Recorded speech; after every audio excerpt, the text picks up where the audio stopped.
Good morning and good afternoon, everyone. This is Dave Iverson. I'm the contributing editor at the Michael J. Fox Foundation and the moderator for today's webinar. This is part of our ongoing series of webinars. You can join us every third Thursday of the month at 12 Eastern, 9 Pacific, 10 Mountain, 11 Central, to hear a discussion about topics that are important to all of us in the Parkinson's community, and we hope you'll continue to do that throughout the year. As those of you know who have been part of these webinars in the past, you'll be able to submit your questions on our topic today, which is constipation, throughout the hour, and we'll start answering those questions usually about halfway through today's discussion. So in about a half an hour or so, you'll see the little Q&A box at the bottom of the screen. So just type your questions in there, and we will do our best to answer as many of your questions as we can. And since we never are able to answer all of them, we're also offering a follow-up opportunity, which is that tomorrow on Twitter at 12 Eastern, you can join us with the hashtag FoxPDChat, and we'll continue the conversation on this topic tomorrow as well. A couple last quick points, and then we'll get started. As always, we're also providing the slides from today's webinar for download, so you should see a box called Resource List. You can click on that, and then that'll open, the document will open up in a new browser window, and you can save it or print it from there. And last but not least, we want to thank our sponsors for the third Thursday webinar series, which include Acadia Pharmaceuticals, Medtronic, and Teva. All right, so let's turn today's topic. Why might constipation be a symptom of Parkinson's disease? So we're going to talk about a number of topics today, including the various gastrointestinal issues that people with Parkinson's face. We'll talk about the best symptom treatments for those symptoms. And then we'll also turn our discussion to the research aspects of this, why some researchers think that Parkinson's may actually begin in the gut, and what that may tell us about the disease itself. And then we'll also talk some about some new findings related to bacteria that are found in the stomach and in the GI system, and what that may also provide in terms of clues both to the problem of constipation, but also to the underlying biology of the disease itself. So let's meet who are joining us today for today's discussion. We're joined by Dr. Alfonso Fasano, who is an associate professor of medicine in the Division of Neurology at the University of Toronto. Dr. Fasano, thank you very much for being part of our conversation today. Well, thanks for inviting me. Good morning, everyone. We're happy to have you join us. And joining us as well is Dr. Ronald Pfeiffer. He is a professor of neurology at the Oregon Health and Science University. Dr. Pfeiffer, thanks very much for being part of our discussion as well. Thank you also. All right, let's begin by talking about some of the topics that are key to all of this. And I think it's useful actually to just spend a moment on this very first bullet point, Dr. Pfeiffer, and perhaps you can expand a bit on what we see there, which is simply a definition. We see here the definition which we've listed of constipation, which is that it's fewer than 3 bowel movements per week. And I guess one question that occurs to me, and perhaps you can expound upon this a bit, is would that have to be over a long period of time before someone would start to really be concerned that this be an issue, or is it something that pretty readily becomes a signal of constipation if you start having just a fewer bowel movements than 3 a week? Oh, I think it would be more of a chronic problem. Everybody has some variability in bowel movement frequency depending on what we eat, how much stress we're under, and so on. So I wouldn't draw conclusions from a short period of time, but if over a longer period of time, say months, someone has fewer than 3 bowel movements per week, that would constitute constipation. And Dr. Fasano, when we see on the next point that about half of people with Parkinson's, perhaps even more, report constipation at some point in the disease, there's been a fair amount of attention recently, and we'll talk more about this later, that constipation may even be an early warning sign of Parkinson's, predate the better-known motor symptoms of the disease. But is this something that can really happen at any point in the disease course? Yes, although I would say that, like you said, it's a very early manifestation of the disease, and even when the patient has no idea of the motor problems, or maybe the patient has no motor problems at all. But like you said, it can happen at any time, especially because we don't have to forget that constipation is a very complex phenomenon where also medication can play a role. Pretty much all the medication we use for Parkinson's disease have as side effects constipation. Another problem is the lack of mobility or the lack of exercise that sometimes patients have, and of course this also contributes to constipation. So in general, I would say it's quite common, very common, and it can happen at any time, usually initially, and the severity can also change over time based on medications and level of exercise. And as we begin to dig into the why of this, Dr. Pfeiffer, we see that next point that it's a kind of timing issue, that things often when in Parkinson's slow down. And is that part of what is really going on here, that just things are beginning to slow down in the gut as they are elsewhere in the body? Multiple studies now have shown that the time it takes for food material or fecal material to move through the colon becomes significantly prolonged in people with Parkinson's disease, probably twice as long. And in terms of why that would be taking place, we see some of our points here about possible contributors, including the role of the nervous system. We're all familiar, of course, with what happens in terms of the motor part of Parkinson's disease, but there's increasing attention now, and appropriately so, I think we all feel, to the non-motor parts of the disease, and this, of course, can include constipation. And we see this term on there, enteric nervous system, which, as I understand it, means the part of the nervous system that controls the gastrointestinal system. So explain a little bit, if you would, Dr. Pfeiffer, about what we think is going on, why it might be that other parts of the nervous system are involved in Parkinson's, and how that ties to this problem of constipation. Sure. The enteric nervous system is a system of neurons that lines virtually the entire gastrointestinal tract from the esophagus on down through the rectum. And it contains about 2 million neurons, about the same number of neurons as are in the spinal cord. And those neurons utilize a variety of transmitters or chemical messengers, including dopamine. So in Parkinson's disease, we have discovered over the last 20 or 30 years that the same sort of process that is affecting neurons in the brain in people with Parkinson's disease also seems to be affecting the enteric nervous system. So there is deposition of this protein called alpha-synuclein within neurons and their extensions within the enteric nervous system.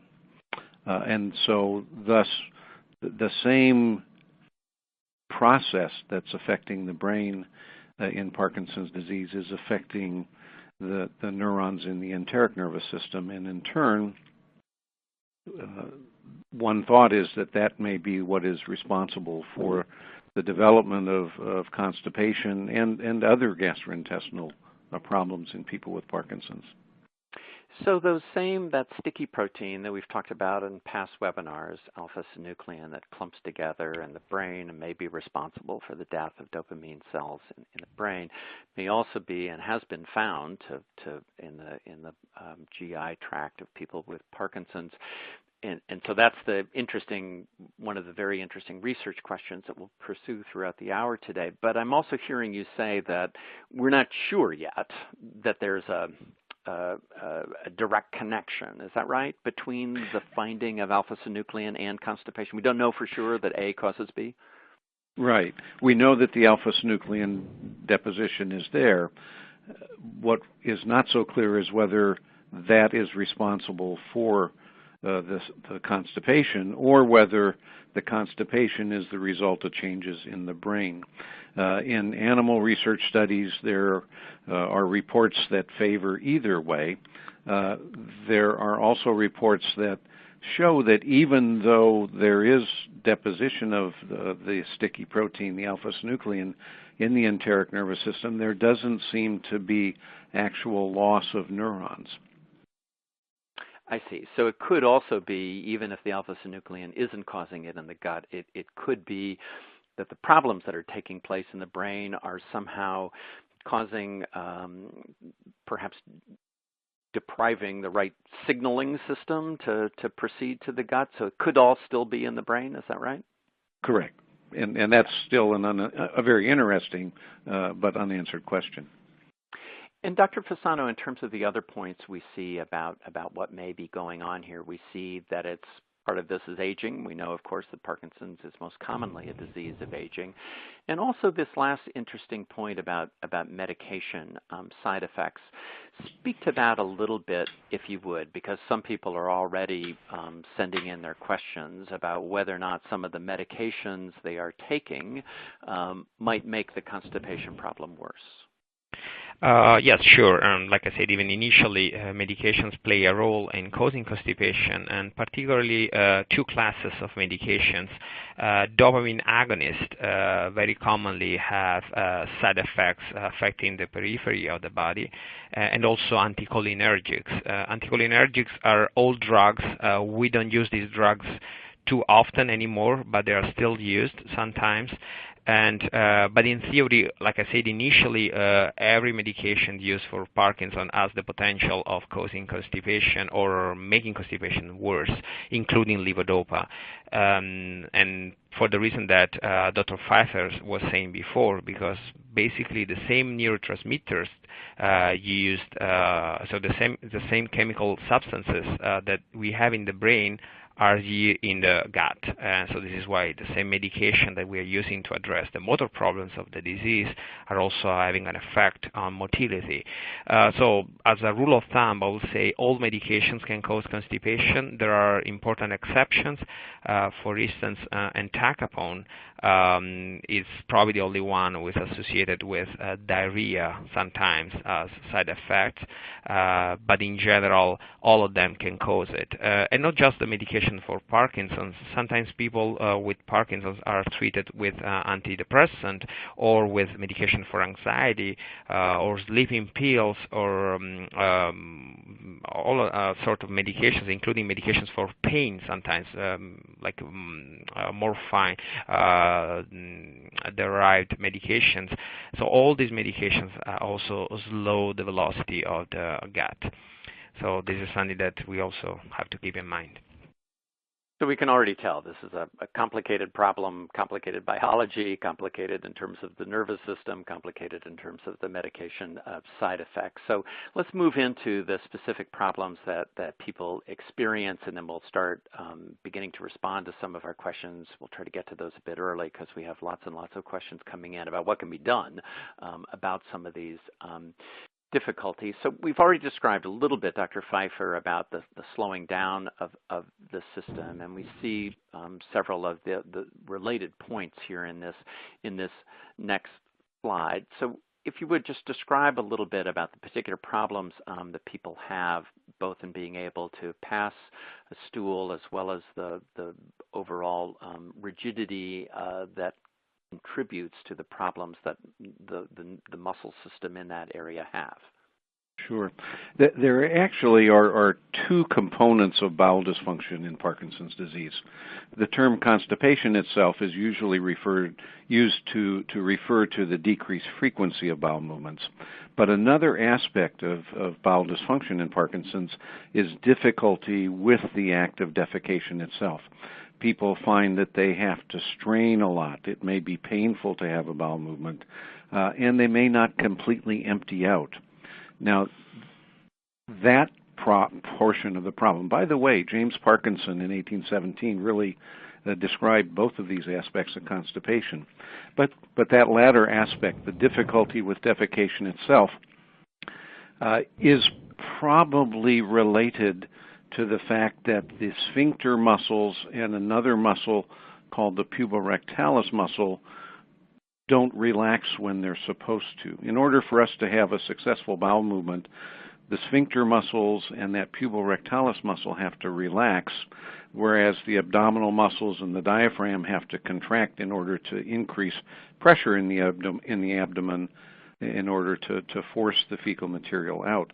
In people who have defecatory dysfunction, the sphincters may not relax when they're supposed to, the puborectalis muscle may not relax, the other muscles may not contract hard enough, and those issues, the failure to relax, the inability to contract hard enough, are related to rigidity and bradykinesia, and also potentially due to this type of muscle spasm called dystonia that may affect the sphincter muscles and the puborectalis muscle. But the net result of that is that people have this difficulty with the bowel movement. And for some people, that's a more difficult, a more aggravating, and even a more disabling problem than the decreased frequency of bowel movements. But both occur in people. And we see the last point, which that this particular problem that you've just been describing can be treated with levodopa or Botox. That seems a bit counterintuitive, given what we were just saying, that levodopa, carbidopa can actually cause constipation problems. But this is because this is a somewhat different problem, that in this instance, the levodopa can actually help in terms of the relaxation of the sphincter area? Yeah, there really hasn't been a lot of work done in this area, but what work has been done suggests that the failure of the muscles to relax, of the sphincter muscles and that puborectalis muscle to relax, may be a result of reduced dopamine input or signaling, and that, for instance, in a study we did a good number of years ago, giving an injection of apomorphine, not into the sphincter, but just giving it subcutaneously, resulted in improved function of those sphincter muscles and improved elimination.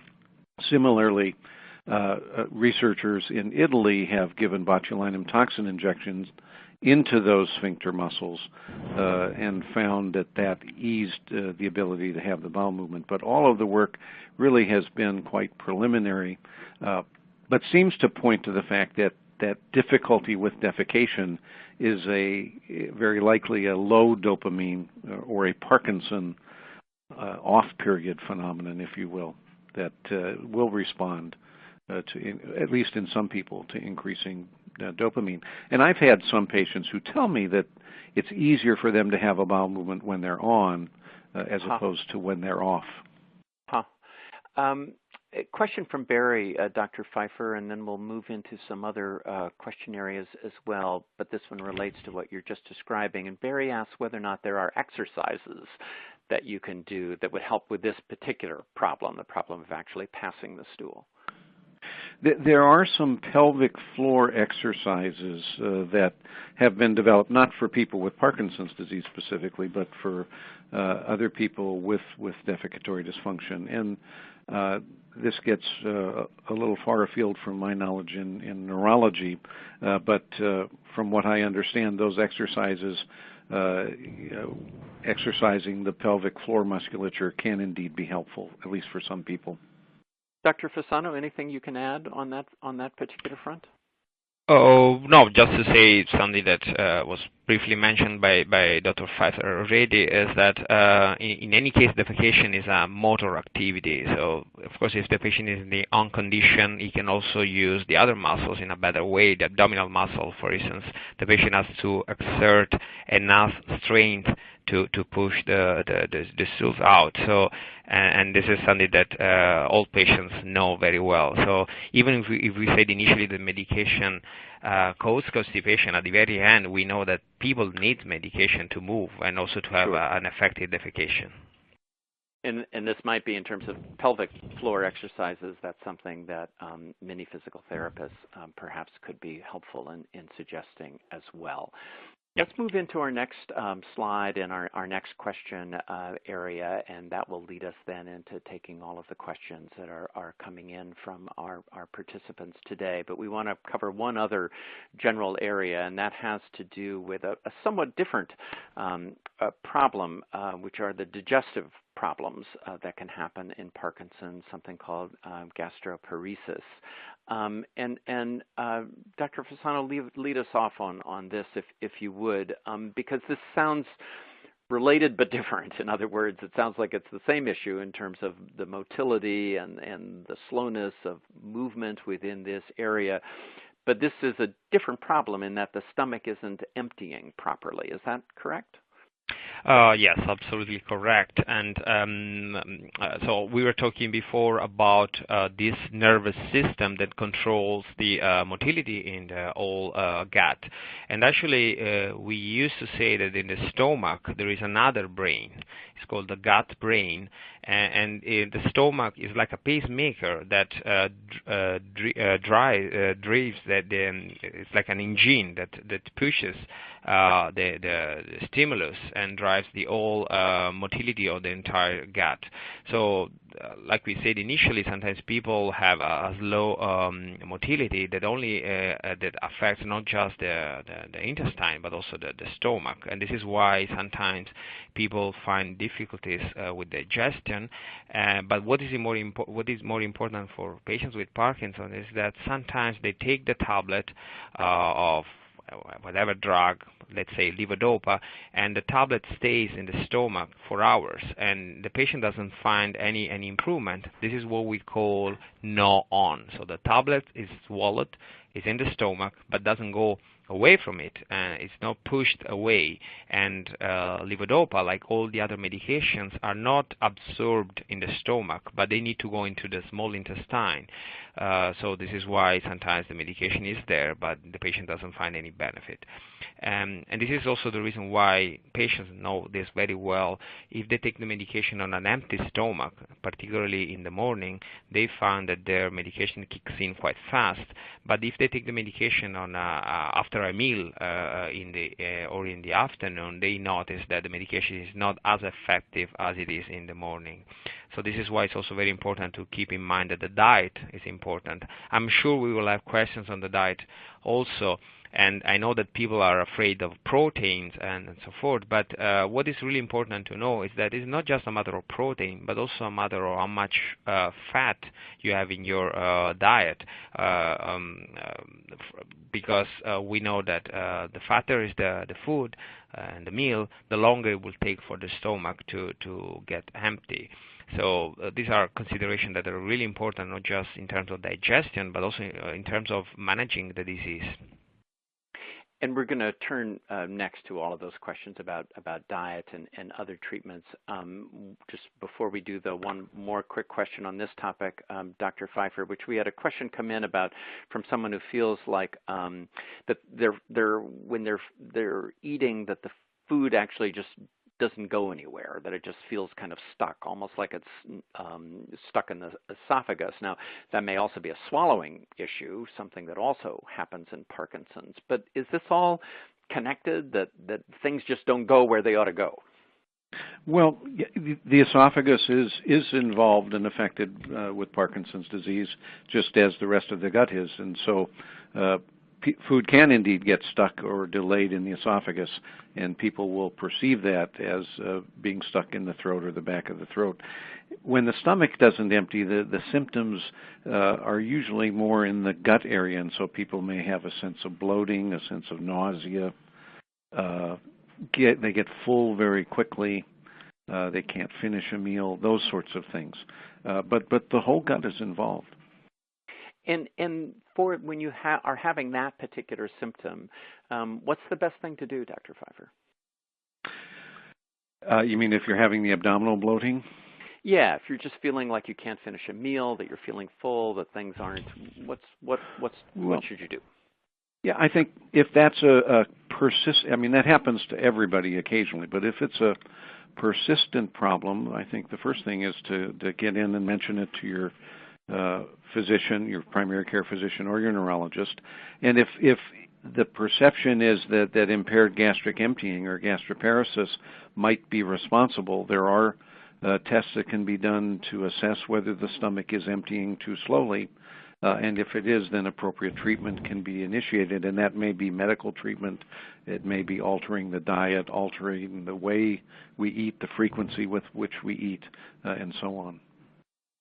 Okay, let's get to our next slide as a way of getting to all of your questions. Lots of different questions on this that really have to do, and we'll see various dietary suggestions on there, as well as questions about various medications. So we'll just kind of go up and down on this list in no particular order based on the questions that are coming in. And one of them, Dr. Pfeiffer, is that there are a lot of questions coming in about whether or not you should use over-the-counter stool softeners or laxatives, or whether there is a different kind of laxative that ought to be used in Parkinson's. What can you advise about that? Okay, so if we're talking about constipation as an isolated entity, that people have less frequent bowel movements and they get uncomfortable because of that, probably the first thing that should be looked at is not laxatives, but the amount of fiber and fluid that people are taking in.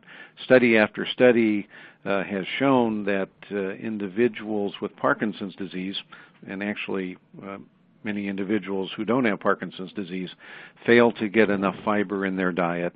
And a very common problem with Parkinson patients is a failure to drink enough fluid. So if you don't provide the fiber, the bulk, and the fluid to keep things soft, that accentuates the problems of slow transit through the colon, and in and of itself can produce problems with constipation. So increasing fiber, but very important along with that is increasing fluid consumption, which can be a problem, one has to admit, for people with Parkinson's, because then they have to urinate more frequently, and that's another issue. But if fiber and fluid alone doesn't do the trick, a stool softener certainly can be used, and can be used on a regular basis without any real concerns. If that isn't sufficient, then the next step might be to go to laxatives, and there are a variety of laxatives from which to choose. It's probably a good idea to avoid the irritating laxatives, which are generally the older laxatives that work by irritating the lining of the intestine to get it moving. That would be things like senna or even older preparations. On the other hand, newer preparations that work by drawing fluid into the colon and thus increasing the softness and the bulk can be very effective. And the one that's used most frequently, at least here in the United States, goes by the original brand name Miralax. It's actually something called polyethylene glycol that always reminds people of antifreeze, and so right. which you shouldn't think of it that way, but it works by drawing fluid into the colon and can be very effective, and can be used on an everyday basis over long periods of time if necessary. Okay, that was the next question that a lot of people were asking, which is any concerns about using these on an ongoing basis. It sounds like if you are using the appropriate one, that can be done without a great deal of risk. Dr. Fasano, why don't you join in on the question of diet, because a lot of people are asking in particular about probiotics. The most common one perhaps that people are used to consuming is yogurt. Add to that, if you would please, about why those particular kinds of food might be useful in helping deal with constipation. Yeah, because we actually have millions and millions of bacteria all over our skin and also in our body, in our mouth, and especially in the colon. And the role of these bacteria is quite important because I would say there are basically two roles of this bacteria. The first one is protective, because having this bacteria in place, this makes sure that dangerous bacteria don't have enough, I would say, food to live, and so this way there's a sort of competition between good bacteria and bad bacteria. But the most important aspect of this bacteria is that they are useful in providing people with the necessary vitamins, because the human body doesn't have sometimes all the systems, the enzymes that are helpful to give the body the vitamins that are needed. But when it comes to the constipation and the effect of this bacteria on constipation, they guarantee the right environment and the right motility of the entire system, specifically in the colon. That's why it's important to have the right population of bacteria, and this is why these meals like yogurts, but also the other ones listed in the slides, would be helpful in order to have the right population of bacteria in the colon. I would say that sometimes people are too much interested in the probiotics and their impact. I'm not saying that they are not helpful, like I already said, but sometimes the emphasis that these people put on these substances is a bit too much. And sometimes people don't pay enough attention to much more important aspects, like was already said, like the quantity of fibers and specifically the number of fluids that has to be taken on a daily basis. So as with many things, I mean, it might be tempting because it seems more kind of new and contemporary to eat a lot of yogurt. What you really might need to do is eat a lot of fiber and drink a lot of water. Exactly. And Dr. Pfeiffer, if you would comment further on the question of protein and carbohydrate. This is something that people often talk about a lot. We've heard many times that protein can sometimes interfere with the absorption of carbidopa, levodopa if you don't time that exactly right. On the other hand, that doesn't mean you don't need protein, because you do. Could you just outline a few basic rules as far as both the consumption of protein and when you consume it? Yeah, the issue of protein for people with Parkinson's disease really has to do with levodopa primarily. Levodopa is an amino acid. Protein is broken down in our body, in our gut actually, to amino acids. And so certain amino acids compete with levodopa, or to turn that around, levodopa has to compete with other amino acids to get absorbed into the bloodstream and then to cross over into the brain. So if you take levodopa at the time you're consuming a big load of protein, a steak dinner, for example, then the levodopa may not get absorbed as efficiently into the bloodstream and may not get to the brain as efficiently because it has to compete, and this absorption system can only transport so much of that amino acid. So people who are taking levodopa in whatever form, whether it's carbidopa levodopa, whether it's carbidopa levodopa and entacapone, the Stalevo,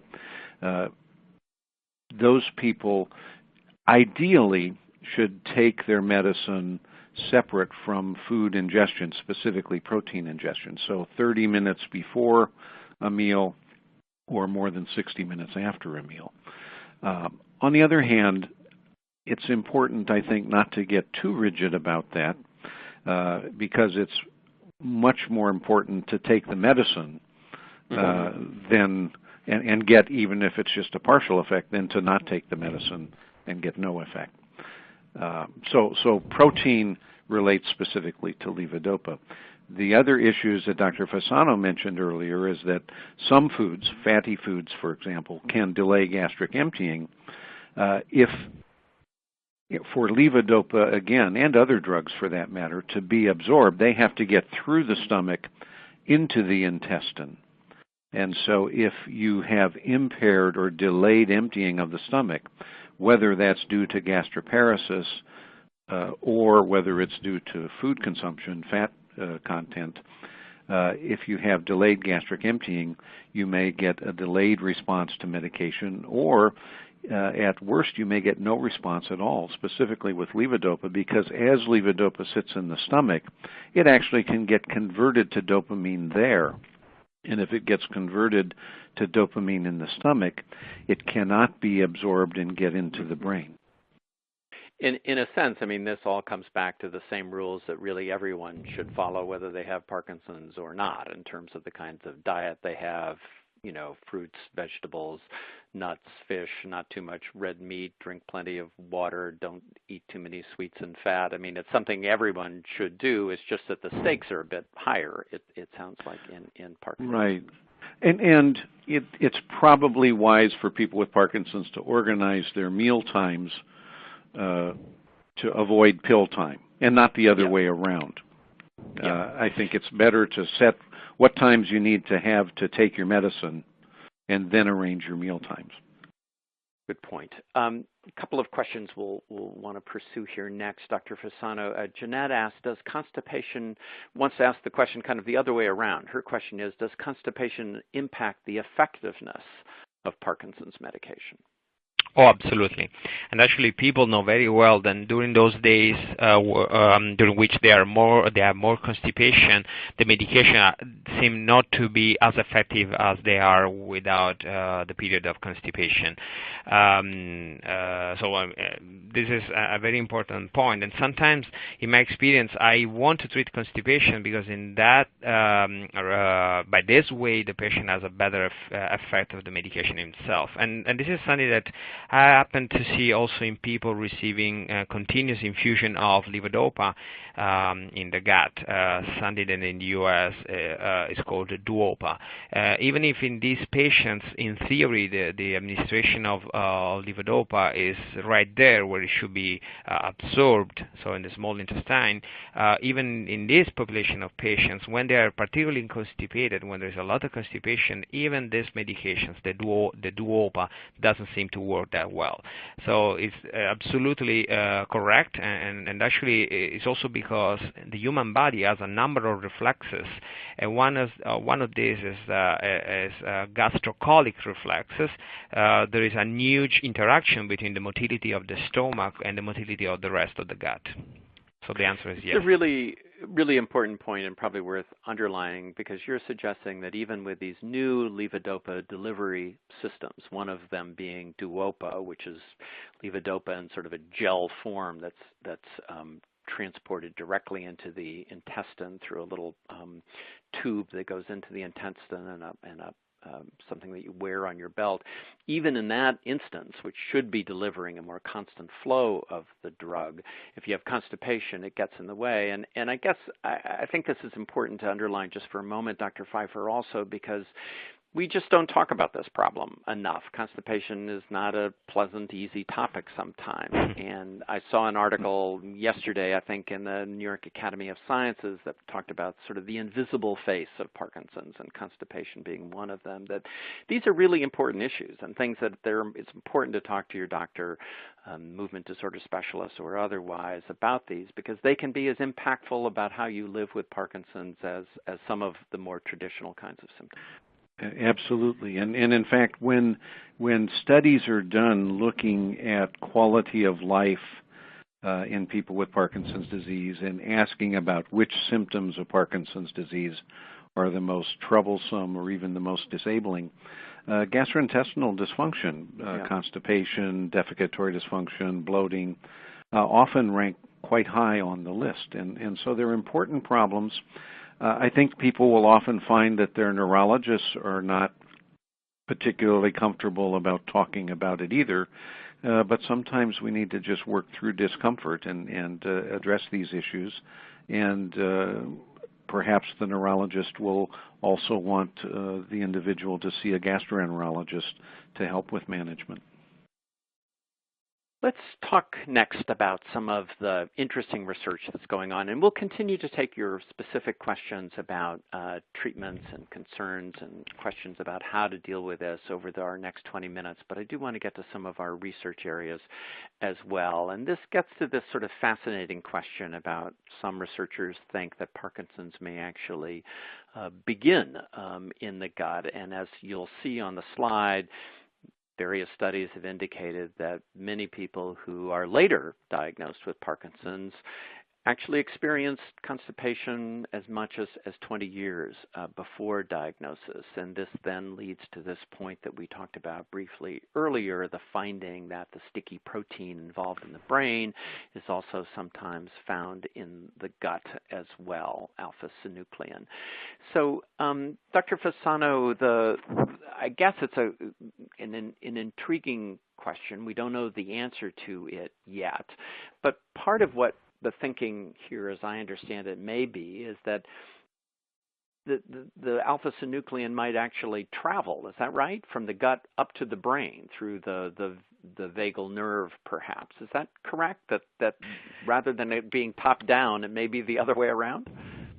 Yes, that's correct. I mean, this is one of the hypotheses. It's not proved, and this is one of the early theory that a pathologist from Germany proposed a number of years ago. And actually, initially, when he proposed this theory, nobody really paid attention to this hypothesis. This researcher goes by the name of Brack, and this is the Brack hypothesis. What this doctor did was analyzing the brain of a lot of people with Parkinson's, and he found that there is a progression of synuclein, of the deposition of the synuclein in the neurons. People are probably familiar with the name of Lewy bodies. Lewy bodies are a deposition of synuclein in the neurons. And he found that this deposition, as the disease progression moves away from the brainstem, so from the very, part of a very old part of the brain, which is basically the connection between the brain and the spinal cord, and this is called brainstem, and the substantia nigra, which degenerates in Parkinson's, is in the brainstem.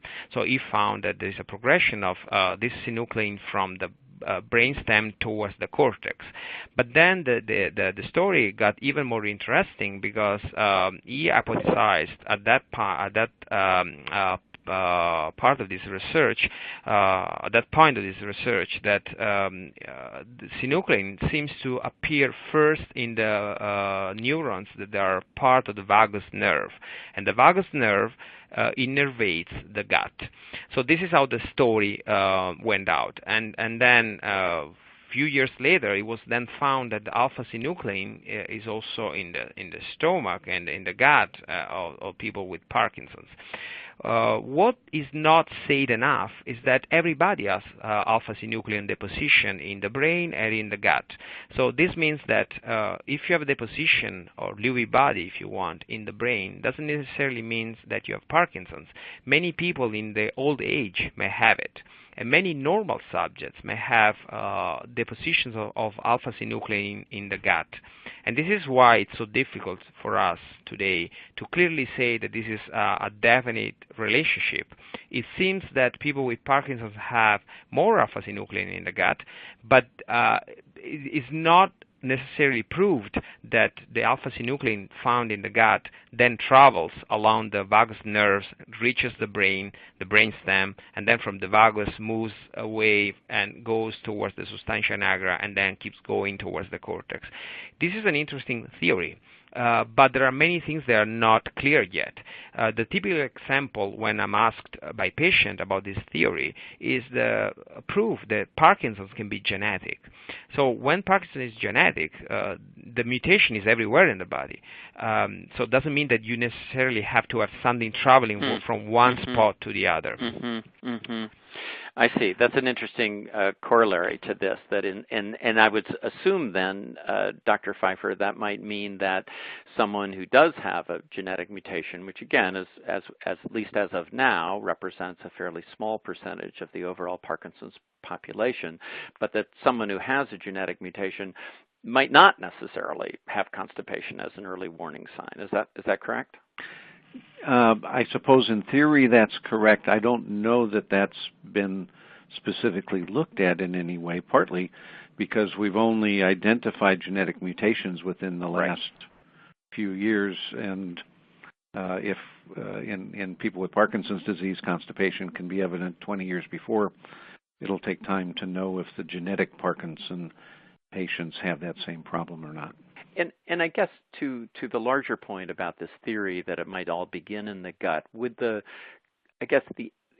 final significance of that, should that prove to be true, be that then if you could somehow, Dr. Pfeiffer, interrupt that connection, if you could keep it in the gut and not let it go to the brain, that you might then not have then some of the other symptoms of the disease? Is that sort of the logical consequence of this hypothesis, were it to play out to be true? Yeah, I think that's correct. One other interesting aspect, and again, Dr. Fasano is absolutely correct. This is an issue where the answer isn't in yet, but there have been other studies that have suggested or shown that the gut in people, the lining, the intestine, small intestine, in particular, people with Parkinson's disease or the colon, may be leaky, that there may be a breakdown in the barrier, and that bacteria or other substances may have an easier access into our systems in patients with Parkinson's disease. Intestinal permeability is the fancy term that's used. So intestinal permeability may be increased in people with Parkinson's disease, leading perhaps to inflammation. And then the suggestion is that, as Dr. Fasano was describing, that the inflammation and the alpha-synuclein deposition could be transported upwards. And so if that were the case, if one could catch it early by diagnosing the problem, perhaps with a biopsy, perhaps you could, with medication, prevent the transfer or delay the transfer of material up to the brain. Fascinating. Let's move to our next slide, and we'll take a couple of other participant questions as we go. We're going to get next into this question about bacteria that we touched on earlier when we were talking about diet and probiotics, and we're going to mine that a bit further in this next slide. But before we get into all of that, a question from Susan, Dr. Fasano, which is, Susan asks, can I crush up medication, and will that help with absorption? Yes, definitely, especially this applies to levodopa, because when the medication is crushed and is swallowed with a large amount of liquid, the passage from the stomach to the sites where the medication is absorbed is much faster. And this is why there are other formulations of levodopa available, not in the U.S. but in Europe, for instance, where the medication is in a dispersible form or as a liquid formulation, and instead there is a formulation available in the U.S. where the medication is taken, is absorbed under the tongue, but actually it's not under the tongue itself. It's then the saliva that brings the medication in the stomach again, and then from the stomach to the sites where it's absorbed. So, in other words, anything that makes the medication more mobile, so in this case a liquid formulation, works better. So the medication kicks in faster. And we think, Dr. Fasano, that some of those preparations that are now available elsewhere may soon be available here, including some things that are still in clinical trials, such as the inhaled form of levodopa, right, which is a bit like an asthma inhaler. The thought would be then that those also would be useful as far as perhaps the constipation problem, because you wouldn't have those absorption Yeah, issues. the issue is always the gastrointestinal system. If we can get rid of a gastrointestinal system for the absorption of medications, it will be much faster. And actually, there are anecdotal experiences with patients not having the stomach anymore. People with Parkinson who had, for instance, gastric cancer, and they have to remove the stomach. And in these patients, medication works fabulously because the stomach doesn't take the medication anymore, and the medication can work very fast. But of course, we cannot get rid of the stomach. Right. One more quick question, then we'll turn to bacteria. But Dr. Pfeiffer, there's a question from one of our participants who wants to know whether or not, similarly, the patch, which, again, is something where the medication is delivered through the skin subcutaneously, that would also have that benefit, right? Because you're bypassing the digestive tract. Yes, that is correct. The rotigotine patch gets absorbed through the skin directly into the bloodstream and bypasses the stomach. One thing I would add to what Dr. Fasano was saying, though, as far as crushing medication, don't crush the controlled release preparations because they're specifically designed to be released slowly, not rapidly. Okay, and there are a couple of, there's a new one, is that right? Retire, is that correct? There are a couple of new extended release pills. Are those the ones you're referring to? Well, that would be true with Rytary also, but I was specifically thinking of the old Cinemet CR. Okay. But both would be the same for both. All right, let's get in a little bit of discussion about this question of bacteria, which we touched on earlier. And we know, of course, that there's lots of bacteria in the gut, and they play a variety of roles. And there have been these interesting new findings, Dr. Pfeiffer, about the differences of the kinds of bacteria, if you have Parkinson's, that seem to play out. I'm not even going to pronounce the first one in the third bullet point. I'll let you do that, as well as what we've come to be known by the shorthand of H. pylori, the second one in parentheses there. But tell us what we know about that and why that may be of significance. I'm going to defer to Dr. Fasano for the H. pylori discussion because he's done some very interesting work in that regard. But regarding the content of bacteria in the colon, there are these emerging studies that look at what is called the microbiome. And indeed, the studies that have been reported show that people with Parkinson's have a greater tendency to have a different population, and at least in some of these reports, the type of population that becomes more prevalent in patients with Parkinson's disease may lend itself towards more inflammation in the gut. And so this is a fascinating area that's just beginning to unfold, but it holds the possibility that changing the bacterial flora in our intestine could have effects on diseases like Parkinson's disease, and even affect the risk of developing Parkinson's disease or disease progression. It's a fascinating area that's just now emerging, and I think in the coming years we will see more and more reports with regard to this and potentially treatments related to it. And how might that work, before we have Dr. Fasano chime in about H. pylori? How would modifying the bacteria in the gut affect other symptoms of the disease or the progression of the disease?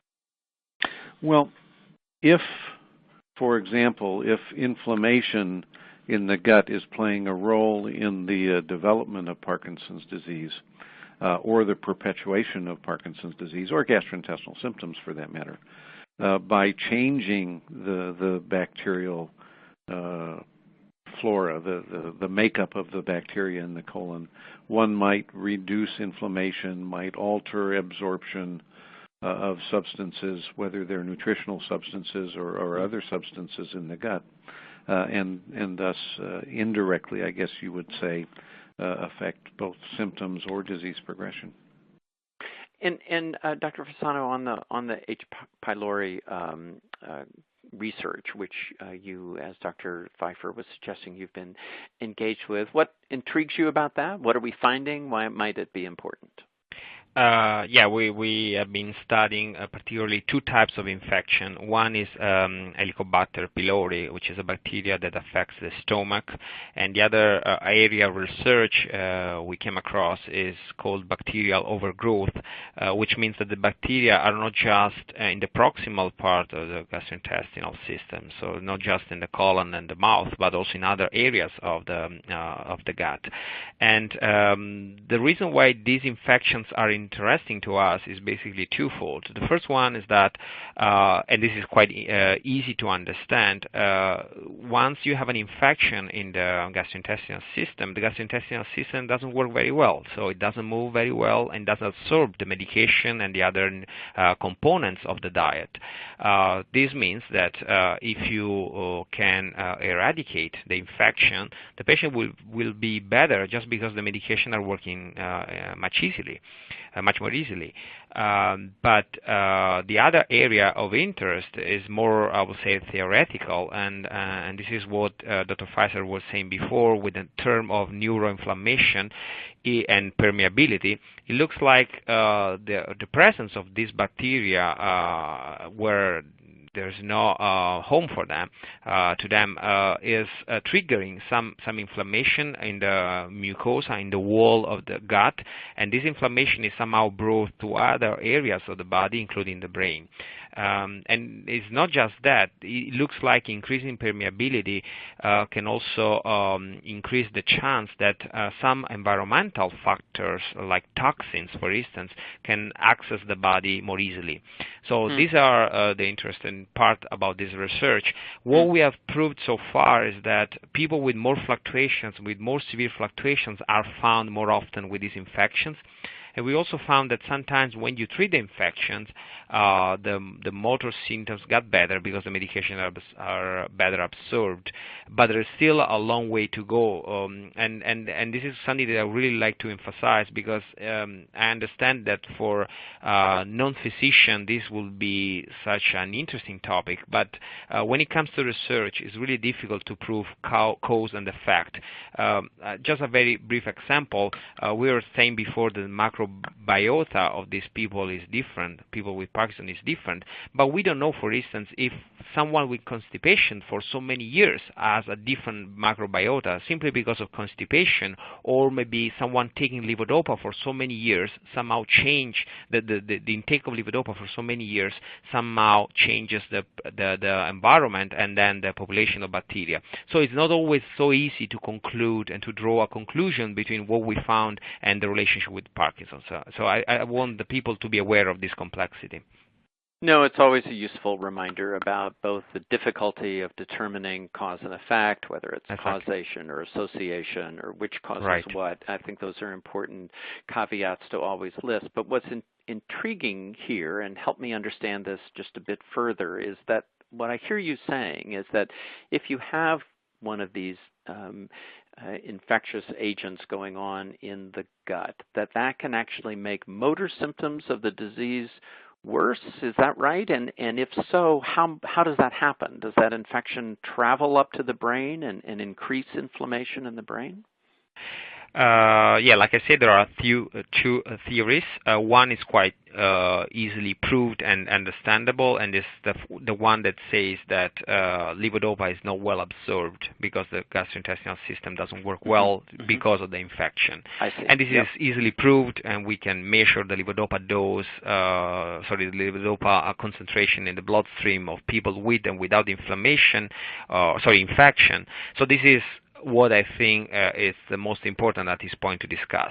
The other one is more theoretical, and we know from animal experiments that when there is infection in the gut, there are the inflammation indexes, all the biomarker of inflammation, even in the brain, get higher.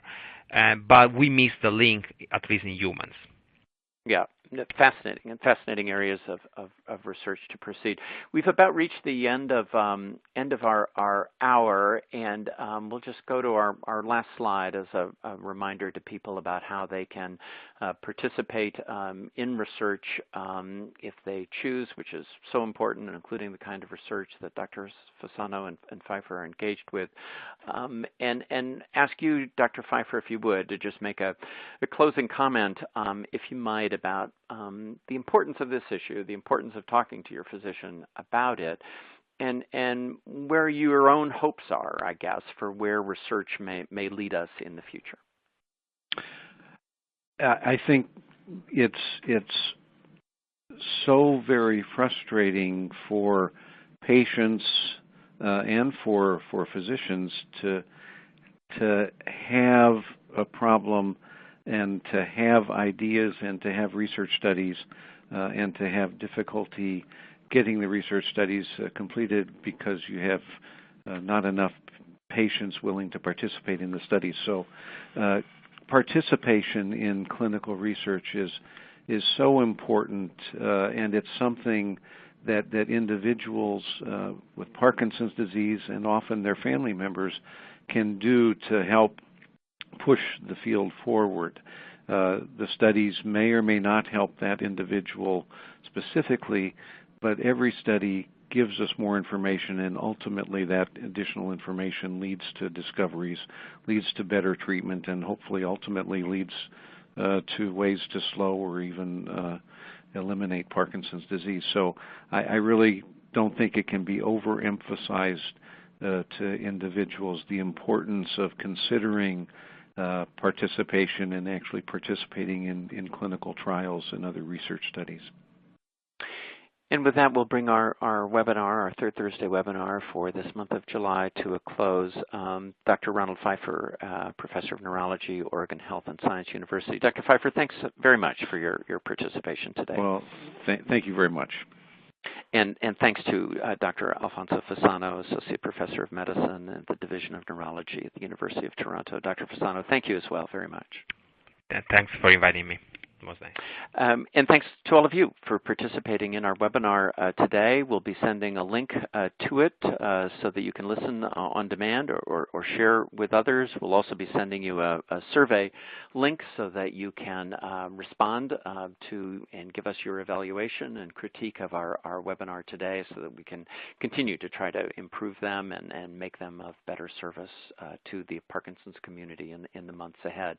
We want to ask you to mark your calendars as well for our next third Thursday webinar, which will be on August the 20th at 12 Eastern, and we're going to take up another topic that's sometimes difficult to discuss, but one that's, of course, of vital importance as well, and that's the impact of Parkinson's on the mind, on cognition. We'll take that up on Thursday, August the 20th. And finally, a reminder that if you want to join us on Twitter tomorrow, if we haven't gotten to all of your questions today about constipation, you can join us at 12 noon tomorrow. The hashtag is FoxPDChat. Thanks all very much for participating in today's third Thursday webinar. I'm Dave Iverson.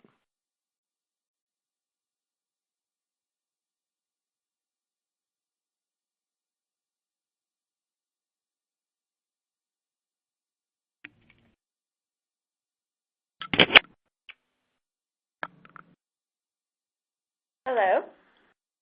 Hello. Hi, are we all done? I think we're all done. I hit stop live. I feel like it's